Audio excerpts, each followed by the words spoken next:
সাদেকের পূর্ব পর্যন্ত কি আমরা সাহারিও খাইতে পারবো। আলহামদুলিল্লাহ। তাহলে কি আল্লাহ আমাদের জন্য সহজ করছে না? এই জন্যই আল্লাহ শাহরুর রমজান আল্লাযী উনজিলা ফীহিল কোরআন, এই আয়াতের শেষে আল্লাহ অন্য একটা আয়াতে বলেছে আমি তোমাদের জন্য সব কিছু কি সহজ করতে চাই, কোনো কিছু কি কঠিন করতে চাই না। অতএব এই যে রমজান মাস, কুতিবা আলাইকুমুস সিয়াম কামা কুতিবা আলাল্লাযীনা মিন ক্বাবলিকুম লাআল্লাকুম তাত্তাকুন, পূর্ববর্তী উম্মত যারা সিয়াম পালন করছে তাদের জন্য কি কঠিনই ছিল, কিন্তু আল্লাহকে আমাদের জন্য সহজ করেছেন। আরো কি সহজ করেছেন? আমরা আলোচনা আমরা সবাই শুনছি বা জানি যে এই রমজান মাস আসলে আল্লাহ প্রস্তুতি গ্রহণ করে। কি প্রস্তুতি গ্রহণ করে? আবু আবুস সামা, রহমাতের দরজা, জান্নাতের দরজা খুলে দেন, জাহান্নামের দরজা বন্ধ রাখেন, শয়তান বন্ধ রাখেন, শয়তান জিন বন্ধ রাখেন। এত সুযোগ সুবিধা দেওয়ার পরে আল্লাহ আমরা যেন নির্বিঘ্নে কোনো শয়তানের ওয়াসওয়াসা ছাড়া, জিন শয়তানের ওয়াসওয়াসা ছাড়াই কি আমরা যেন সিয়াম পালন করতে পারি। যার কারণে কি আল্লাহ রব্বুল আলামিন এত কিছু কি প্রস্তুতি গ্রহণ করে রাখছেন কাদের জন্য? আমাদের জন্য, যাতে কি আমরা সকলে মিলে একসাথে কি সিয়াম পালন করতে পারি। এই রমজান মাসে দেখেন সিয়াম পালন করা যতটা সহজ, অন্য মাসে কি এত সহজ না। কারণ অন্য মাসে নফল যে আমরা 6 রোজা বলি শাওয়াল মাসে, এটা দেখেন আমরা কি সবাই একসাথে সাহারি খাই, রাত্রে বেলায় কি আজান দিবে, তারাবি কি পড়বো, কোনো কিছু কি আর ওভাবে সকলের সঙ্গে সমানভাবে কি ভাগ করা হয় না, একসাথে করা হয় না।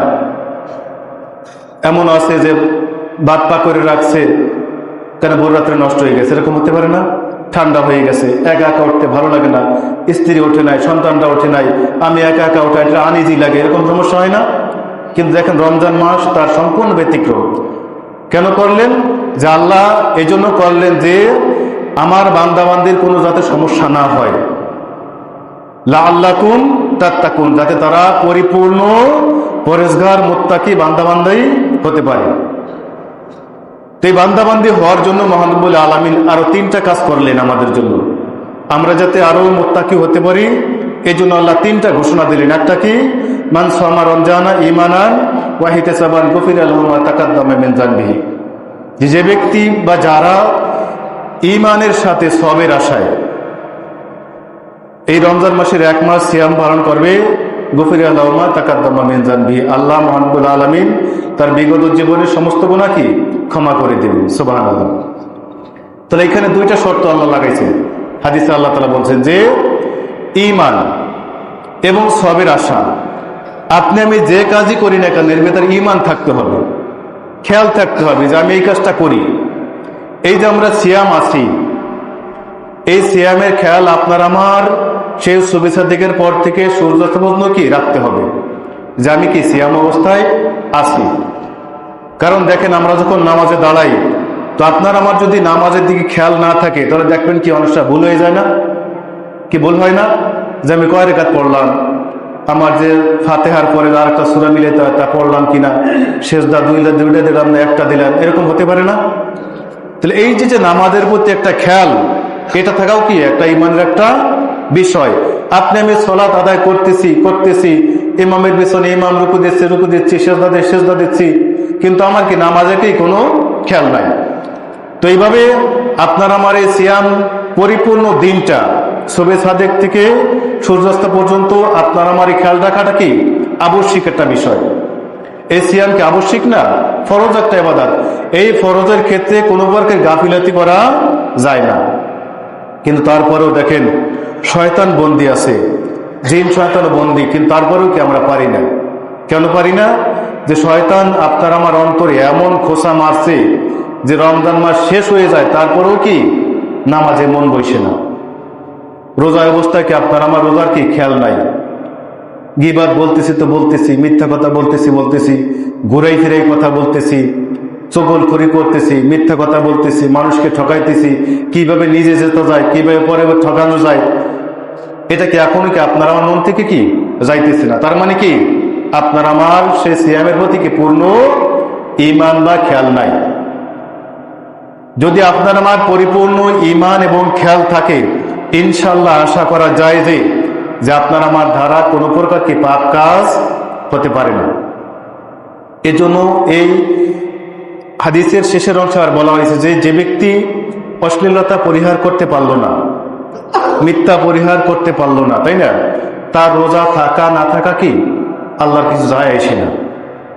আর সম জুন্না, সম হলো কি ঢাল স্বরূপ।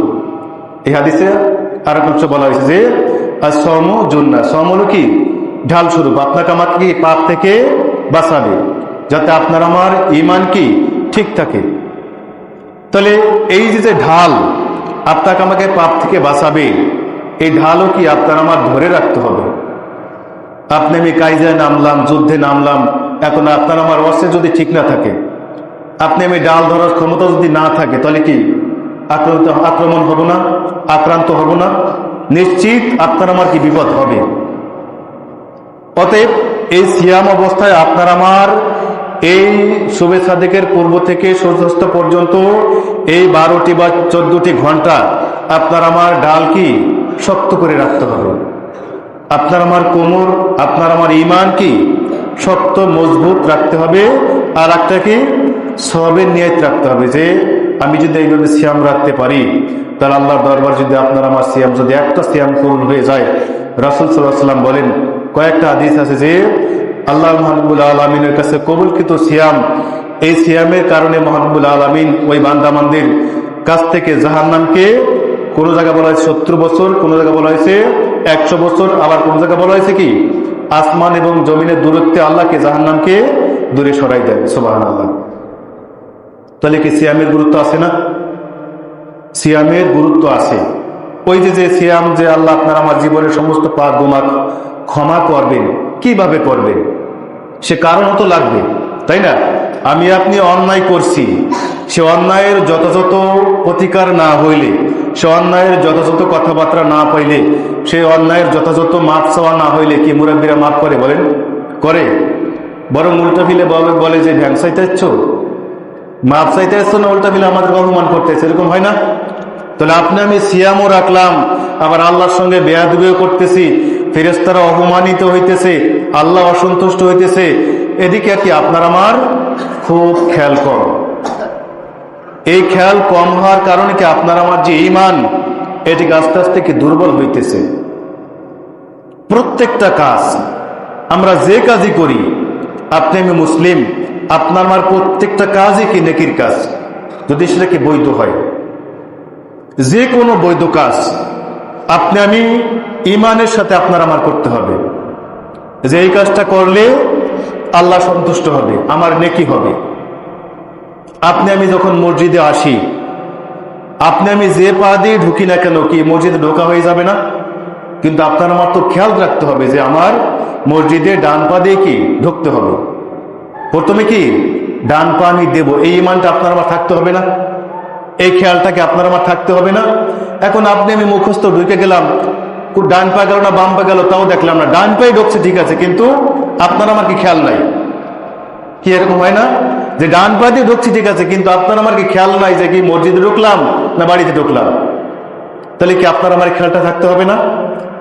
তো আপনি আমি যদি এরকম ডান পা দিয়ে মসজিদে ঢুকতে পারি, সালাম দিতে পারি, আল্লাহুম্মা আফতাহ লি আবওয়াবা রাহমাতিকা, এই দোয়া বলে যদি আপনি আমি ঢুকতে পারি, যত সময় না আপনি মসজিদে থাকবো নামাজের জন্য, তাহলে কি আপনার আমার এত সময় কি নামাজেরই সব ইনশাআল্লাহ হবে। সুবহানাল্লাহ। এখন আপনি আমি ইচ্ছা মতো মন মতো ঢুকলাম, আবার নামাজের জন্য বৈশাখ থাকলাম, আবার দুনিয়ার অনেক প্রকার চিন্তা কথাবার্তা বললাম, আশেপাশে যে ভাই বন্ধু আছে তার সঙ্গে আবার আলাপ আলোচনা করলাম, মানুষের গীবাতও বললাম, তাহলে কি আপনার আমার কি নামাজের নেকি হবে বলেন? ফেরেশতারা কি নামাজের নেকি লাগবে? লাগবে না। কারণ আপনি আমি কি মসজিদের যে হক, সে হক কি আপনি আমি আদায় করতেছি না। মাজলিসে এসে, মসজিদে এসে আপনার আমার কি নীরবতা অবলম্বন করাই কি সবচেয়ে উত্তম কাজ। যদি কাউকে উপদেশ দিতে হয়, কাউকে ভালো কথা বলতে হয় বলেন, কিন্তু ক্ষতিকর কথা, পাপের কথা, এটা মসজিদ দূরের কথা এমনি কি না বলাই কি উত্তম, এটা আমরা সবাই জানি। আমরা যেমন পায়খানায় প্রবেশ করি, যদি আমরা বিসমিল্লাহি আল্লাহুম্মা ইন্না আউযু বিকা মিনাল খুবুসি ওয়াল খাবাইস বলে বাম পা দিয়ে প্রবেশ করতে পারি, তাহলে দেখেন যত সময় আমরা পায়খানায় থাকবো, এত সময় কি আপনার আমার কি নেকি হইতেছে। কিন্তু পায়খানা কি একটা খারাপ জায়গা না? সবচেয়ে একটা অপবিত্র জায়গা, কিন্তু সে অপবিত্র জায়গাও কি আপনার আমার আমল নামায় নেকি হইতেছে। সুবহানাল্লাহ। তাহলে আপনার আমি যে মুসলিম, এই প্রত্যেকটা কাজ কি আপনার আমার নেকি আছে। আবার ডান পা দিয়ে মসজিদ পায়খানা থেকে বের হইলাম, দোয়াটা পড়লাম, আপনার আমার নেকি হইল। আপনি আমি যখন ঘুমাই, দেখেন আমি কিন্তু সবগুলি ইমানের কথা বলতেছি, আপনারা সবাই জানেন, কিন্তু বললাম না যে স্মরণ করাই দেওয়া বা আপনাদেরকে উপদেশ দেয় কি আমাদের কাজ, আমাদের সকলের কাজ। আপনি আমি যখন ঘুমাবো, যেভাবে ঘুমাই ঘুম হয়ে যাবে না? কিন্তু যদি সুন্নাত অনুযায়ী আমরা ঘুমাইতে পারি, তাহলে কি আপনার আমার লাভ। আপনি আমি ঈশ্বরের সালাত জামাতের সাথে পড়লাম, আপনি আমি বাড়িতে গিয়ে খাবার দাবার সেরে যতদূর সম্ভব আগে আগে ঘুমানো। ইশার নামাজের পরে সবচেয়ে সুন্নাতের কাজ কি? দ্রুত ঘুমানোর ব্যবস্থা করা। তাহলে আপনি আমি যদি ডান দিকে ঘুম যেয়ে বা শুয়ে যদি আমরা আল্লাহুম্মা বিসমিকা আমুতু ওয়া আহিয়া এই দোয়াটা পড়ে যদি আমরা ঘুমাইতে পারি, তাহলে কি আপনার আমার কি এই ঘুমটাও কি ইবাদত। তাহলে আপনার আমার ঘুম হয়ে যাবে দোয়া পড়ি আর না পড়ি। আমি আপনি ডান কাতে ঘুমাই আর না ঘুমাই, তাহলে কি আপনার আমার ঘুম হয়ে যাবে না? কিন্তু সেই ঘুমটা যদি আপনার আমার সওয়াবের কারণ হয়, নেকির কারণ হয়, আবার ফজরের সালাত যদি জামাতে পড়তে পারি, তাহলে কি তার সারা রাত কি ইবাদতের মধ্যে কেটে গেল, তাহলে কি একটা বিরাট লাভ না? তাহলে এই ঈমান, এই বিশ্বাস কি আপনার আমার থাকতে হবে না? এই ঈমান, এই বিশ্বাস, এই খেয়াল কি আপনার আমার সবসময় থাকা উচিত যে আপনার আমার প্রত্যেকটা কাজে কি শরীয়ত পন্থায় নির্দিষ্ট ভাবে কি আপনার আমার করা উচিত, যেটুকু যেখানে আল্লাহ এবং রাসূল বলেছেন। ওমা আতাকুমুর রাসূলু ফাখুযুহু, রাসূল তোমাদেরকে যা বলে, যা তোমাদেরকে দেয় কি তাই তোমরাই কি গ্রহণ করো। আপনি আমি জুতা পরলাম, স্যান্ডেল পরলাম, আগে কি ডান পায়ে কি করতে হয় না? এমনিতে আপনি যে পায়ে পরেন আপনার আমার জুতা স্যান্ডেল পরা হয়ে যাবে, কিন্তু ডান পায়ে পরা কি সুন্নাত আগে। তাহলে আপনি আমি যে সুন্নাতটা পালন করতাম, তাহলে কি নেকি হবে না? অবশ্যই কি আপনার আমার নেকি হবে, কিন্তু এর জন্য কি আপনার আমার ঈমান থাকতে হবে, আপনার আমার খেয়াল থাকতে হবে। দেখেন একজন অমুসলিম, একজন মূর্তি পূজক হিন্দু, সে যতই আমাদের সুন্নাত মোতাবেক কাজ করুক, কোনো কাজ হবে না। সে যতবার কালেমা পড়ুক, যত দান সৎকার করুক, তার এক টাকাও কি নেকি হবে না। কেন হবে না? কারণ তাদের ঈমান নাই। ঈমানটা কি শর্ত। তাহলে আপনি আমি যে কাজই করি এর ভিতর কি ঈমানটা রাখতে হবে, খেয়ালটা থাকতে হবে যে এই কাজটা আমি করতেছি, এই কাজটা কি আপনার আমার সুন্নাত অনুযায়ী হতে হবে। আপনি আমি জমিতে গেলাম, বিসমিল্লাহ বলে কাজ শুরু করলাম, আপনি আমি যত সময় জমিনে কাজ করলাম, যদি পরের জমিতে হয় কিষান দিতে যাই, 500 টাকাও পাইলাম, আবার কি নেকিও পাইলাম। কি হতে পারে না? একের ভিতর কি দুই, আমি টাকাও পাইলাম, আবার কি যত সময় যদি ফাঁকি না দিই, ওই মহাজনকে না ঠকাই, তাহলে কি আপনার আমার কি ইনশাল্লাহ নেকিও হবে। অতএব আমাদের প্রত্যেকটা কাজ ঈমান অনুযায়ী হতে হবে। আর আমাদের মুসলমানদের যে কাজগুলি, প্রত্যেকটা কাজে কি সফলতা আছে, নেকি আছে। আর এই নেকির মাধ্যমে আমরা যেন সফলতা অর্জন করতে পারি। ওয়াদ আফলাহা মান তাযাক্কা ওয়া যাকারা ইসমা রাব্বিহি ফাসাল্লা। সফল তো ওই সমস্ত মুমিন হবে বা ওই সমস্ত জিকিরকারী, তারা আল্লাহর কাছে প্রিয় হবে যারা কি সালাত পড়ে এবং আল্লাহকে স্মরণ রাখে। আল্লাহকে স্মরণ রাখা কি এটা ঈমানের কাজ না? এটা কি সকলের নসিবে ভাগ্য হয় না। আল্লাহকে স্মরণ করা, হাঁটতে বসতে সুবহানাল্লাহ, আলহামদুলিল্লাহ, লা ইলাহা ইল্লাল্লাহ, আস্তাগফিরুল্লাহ, আস্তাগফিরুল্লাহ, এই যে আপনার আমার মুসলিমের যে কাজ, একজন অমুসলিম সারাদিন সিজদায় পড়ে থাকলেও কি তার একটা নেকিও হবে না। কেন হবে না? কারণ তাদের ঈমান নাই, মূল যে ভিত্তি সেটাই কি নাই। অতএব আমরা মুসলিম, আমাদের প্রত্যেকটা কাজ যেন আমরা কল্যাণকামী হতে পারি, যেন আমরা তাকওয়াবান হতে পারি। লাআল্লাকুম তাত্তাকুন, যে আল্লাহ তাআলা বললেন যে সিয়াম আমি সব উম্মতদেরকে দিয়েছিলাম, ইহুদি বনি ইসরায়েল জাতিদেরকে দিয়েছিলাম, কিন্তু তারা কি সফলতা অর্জন করতে পারে নাই, তারা ব্যর্থ হয়েছে। ইহুদি জাতিদেরকে আল্লাহ এত নেয়ামত দিয়েছে, এত নেয়ামত দিয়েছে যে আকাশ থেকে আল্লাহ মান্না সালোয়া জান্নাতের খাবার দিছিল না। আল্লাহ বললেন যে তোমরা জান্নাতের খাবার কি আবার জমা করিও না, তোমরা যা পারো খাও, কিন্তু জমা করতে পারবে না। তারপর কি তারা জমা করত, অর্থাৎ তাদের যা বলা হয়তো ওরা কি তারা উল্টা করত। সব সময় নবী রাসূলদের কি তারা বিরুদ্ধাচরণ করত। মুসা আলাইহিস সালাম একেবারে তার উম্মতদেরকে ঈমানের উপর রেখে, ইসলামের উপর রেখে বলল যে আমি আল্লাহর সঙ্গে সাক্ষাৎ করতে যাইতেছি, তোমরা কি আমি যা তোমাদেরকে বললাম আল্লাহর পক্ষ থেকে তাইকে তোমরা পালন করিও। মুসা আলাইহিস সালাম 40 দিন আল্লাহর সঙ্গে সাক্ষাৎ করার জন্য তুর পাহাড়ে গেলেন। আল্লাহর কাছে খবর হয়ে গেল যে হে আল্লাহ, মুসা আলাইহিস সালামের কাছে বলতেছে, হে মুসা, তুমি যে আমার কাছে আসছো, ওদিকে তোমার উম্মতরা গো পূজা শুরু করে দিয়েছে, বাছুর পূজা, গরু পূজা শুরু করে দিয়েছে। তাহলে দেখেন যে ওদেরকে আল্লাহ এত নেয়ামত দিচ্ছে। ফেরাউনের কবল থেকে সেই আল্লাহ তাআলা তাদেরকে সাগর পার করাইলেন, নদী পার করাইলেন, এত নেয়ামত দিলেন, এত সম্পদ দিলেন তাদেরকে, তারপর কি তারা লাআল্লাকুম তাত্তাকুন হতে পারে নাই। আল্লাহ যেটা চাইছে সেটাকে তারা বাস্তবায়ন করতে পারে নাই। অতএব আল্লাহ আমাদেরকে শেষ জামানা মানুষদেরকে 1 মাস দিলেন, অর্থাৎ 10 দিনের বেশি, তাই না? এ জায়গা কয়েকদিন না, পুরাটা 1টি মাস আল্লাহ আমাদেরকে দিলেন এবং সহজ করে দিলেন সিয়ামটাকে। লাআল্লাকুম তাত্তাকুন, আল্লাহর উদ্দেশ্য কি? যেন কি আমরা মুত্তাকি হতে পারি। এখন মুত্তাকি হওয়ার জন্য আপনার আমার কি দরকার, কি কি করা উচিত আর কি কি করা উচিত না, এটাকে আমরা সবাই জানি। যে মিথ্যা কথা বললে পাপ হয়, কবিরা গুনাহ হয়, এটাকে আমরা সবাই জানি না? পরনিন্দা করলে, গীবাত করলে পাপ হয়, এটাকে আমরা সবাই জানি না? সবাই কিন্তু জানি। দেখেন কিয়ামতের দিন কোনো মানুষ বলতে পারবে না যে আল্লাহ আমি এইটা জানতাম না। জ্ঞান হওয়ার পর থেকে আপনার আমার 15 বছর বয়সের পর থেকে আপনি আমি যে কয়দিন বাঁচি, 1 দিন হোক, 1 মাস হোক, 1 বছর হোক, 5 বছর হোক, 20 বছর হোক, 50 বছর হোক, 100 বছর হোক, 100 বছর থেকে আপনার 15 বছর মাইনাস দিয়ে আপনি যে কয়দিন হায়াত পান, এর ভিতরে আল্লাহ তাআলা আপনাকে আমাকে প্রশ্ন করলে কেউ উত্তর দিতে পারবো না যে আল্লাহ আমি এটা জানি নাই। এরকম কারো কি কৈফিয়ত দেওয়ার সুযোগ থাকবে না। কারণ আপনাকে আমাকে জানাই কি আল্লাহ তাআলা কবরে নেবেন, কোনো কিছুই কেউ অজানা রাখবেন না। সেটা আমার মাধ্যমে হোক, এই জায়গার ইমাম সাহেবের মাধ্যমে হোক, অন্য ইমাম সাহেবের মাধ্যমে হোক, ওয়াজ মাহফিলের মাধ্যমে হোক, মোবাইলের মাধ্যমে হোক, ইন্টারনেটের মাধ্যমে হোক, কারো মাধ্যম হোক, যেভাবে হোক আপনি আমি কি জানতে পারবো কোনটা পাপ আর কোনটা নাকি জানতে পারবো না? জানিও তাই, কিন্তু মানার ক্ষেত্রে, আমলের ক্ষেত্রে কি আমরা দুর্বল। মানার ক্ষেত্রে আর আমলের ক্ষেত্রে কি আমরা সবচেয়ে বড় দুর্বল। ফাইযা ফারাগতা ফানসাব ওয়া ইলা রাব্বিকা ফারগাব। আল্লাহ রাব্বুল আলামিন সূরা নাসরে বলতেছেন যে হে নবী, আপনি যখন অবসর থাকেন, দিনের কাজ করার অবসর যখন পান, যুদ্ধের কাজ থেকে যখন অবসর পান, পরিবার থেকে যখন অবসর পান, তখন কি করেন? আল্লাহ তাআলার কাছে জিকির করেন, আল্লাহর কাছে ক্ষমা চান। আপনি যখন অবসর থাকেন তখন কি আল্লাহ তাআলার কাছে কি মাফ চান, আল্লাহর জিকির করেন। আল্লাহ তার রাসূলকে বলতেছে, তার রাসূলকে বলা মানে কি? আমাদেরকে বলা।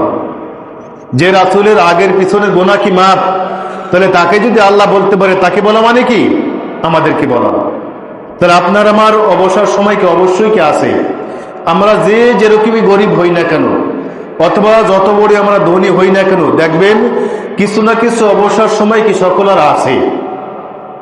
একেবারে 24 ঘন্টা কাজ করতে হয় এরকম কি পৃথিবীতে কোনো কি কাজই নাই। গার্মেন্টসে খালি ডিউটি, খালি ডিউটি। তারপরেও কি সময় আছে না? লাঞ্চের সময় দেয়, নামাজ যদি পড়েন নামাজের সময় দেবে, আপনি অসুস্থ হইলে সময় দেবে, আপনি কোনো সমস্যা হইলে সময় দেবে, কি দেয় না?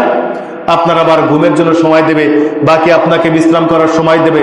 12 ঘন্টা ডিউটি করলে কি তার 12 ঘন্টা সময় থাকে না? তাহলে এই 12 ঘন্টা আপনি আমি কি করলাম? 12 ঘন্টা ডিউটি করলাম, আপনি আমি চাইলে মালিকের কাছে নামাজের সময় চাইলে কি দিবে না?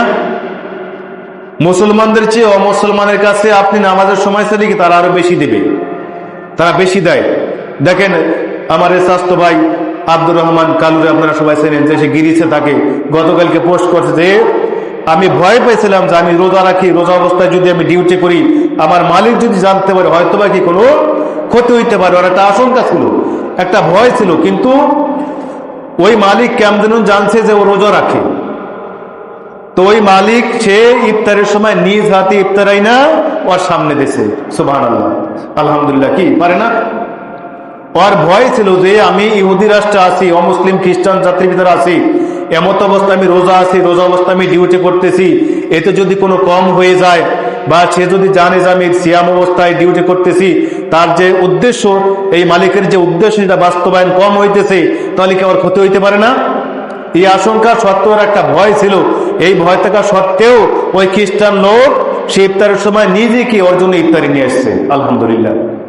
তাহলে কি মানুষের কাছে কি নামাজের জন্য, আপনার ইফতারের জন্য সময় চাইলে কি দেবে না? দেবে। এরকম জাহেল মানুষ খুব কমই আছে। আমাদের মুসলমানদের ভিতরে জাহেল আরো বেশি, কিন্তু একজন অমুসলিমের ভিতর কি তারা মুসলমান সম্পর্কে বেশি ধারণা রাখে যে ওরা কি ভালো জাতি, ওরা মুসলিম জাতি, ওদের একটা ধর্ম আছে, ওদের কি একটা মূল আছে, ওদের কি একজন মোহাম্মদ আছে, ওদের একটা কোরআন আছে, এরকম তারা জানে। কিন্তু আমরা জানা সত্ত্বেও কি জাহেল, আমরা জানা সত্ত্বেও কি মূর্খের মতো কাজ করি। তা না হলে কি দেখেন, এই সিয়াম অবস্থায় আপনার আমার যে অবসর একটা সময়, আপনার আমার খাওয়ার যে সময়টা লাগতো, এখন কি সেই সময়টা লাগে? এখন একটু ভালো মনে লাগে না যে খাওয়ার কোনো ঝামেলা নাই, কোনো টেনশন নাই, বাজার ঘাট কম করা লাগে, পরিবারের যেটা ঝামেলা, এই ঝামেলা অনেক কমে গেছে না? ইনশাল্লাহ কমে গেছে। তাহলে এই কমে যাওয়াটা আল্লাহ যে কমাই দিল, আপনাকে আমাকে যে আল্লাহর সময়টা দিল, এই সময়টা আপনি কিভাবে ব্যয় করতেছি? আল্লাহ কিন্তু এইটাই ধরবেন। কিয়ামতের দিন আল্লাহ মানুষকে দুইটা প্রশ্ন করবে, আর এই দুইটা প্রশ্নকে মানুষ ঠিকে যাবে। একটা কি, আল্লাহ তাআলা বলবেন যে হে আমার বান্দা বান্দি, আমি কি তোমাকে অবসর একটু সময় দিছিলাম না?